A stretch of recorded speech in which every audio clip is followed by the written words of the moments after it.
Hello everyone, my name is Jess Munday. I'm a director on the WorkCover Tasmania board. I will not be dancing.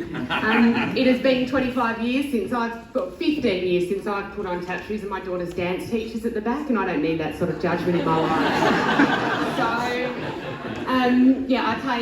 I pay for her tuition, not mine anymore. But look, it is a pleasure to be here, and I presume have the coveted last speaking spot of this. So I have a 75-page PowerPoint that I'm about to whip out for all of you about workplace health and safety, or not. I am actually joined here too by a couple of the other directors, Julianne Buchanan and Dr. Rob Walters, and we are very proud to be working with all of you, the Mind Games and the team at WorkSafe Tasmania to support this event.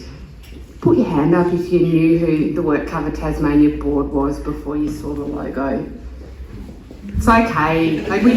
Right, and we thought we wouldn't confuse you by bringing WorkSafe and WorkCover up side by side with almost the same name to talk about how we're different. But just so you know, the WorkCover Tasmania board has a really important role in overseeing our state's workers' compensation system and also promoting safe and healthy workplaces across the community. So, and we have seen, and people here have talked about that shift in discussing mental health, and I'm going to talk about it briefly in a workplace context, because it has translated to workplaces too, and for all of the good work that we are all doing, we are not necessarily winning in the workplace.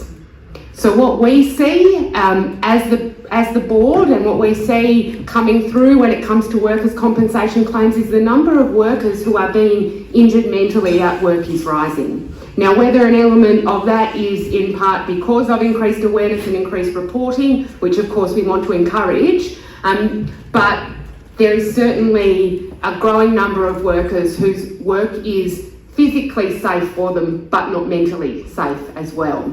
And what we know is that if you suffer a mental injury or illness at work, it is probably going to take you a lot longer to recover and is going to be a lot more costly for you personally as well as for your organisation. So we talk about safe bodies, safe minds, and we talk about physically and mentally safe workplaces.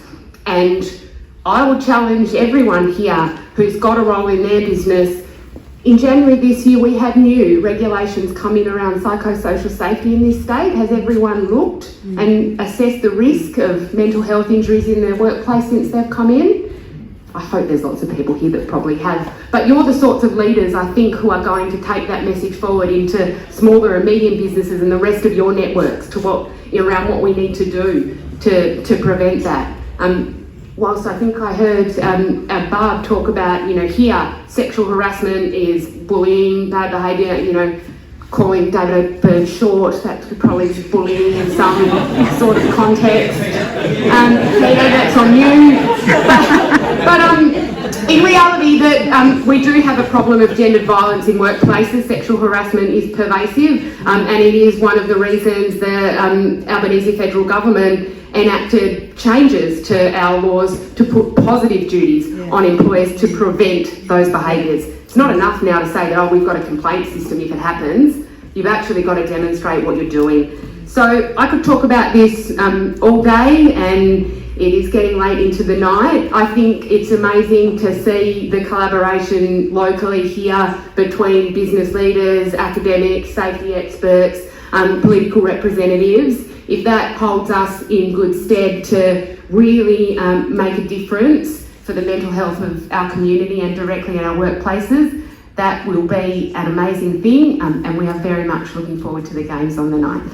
Thank you.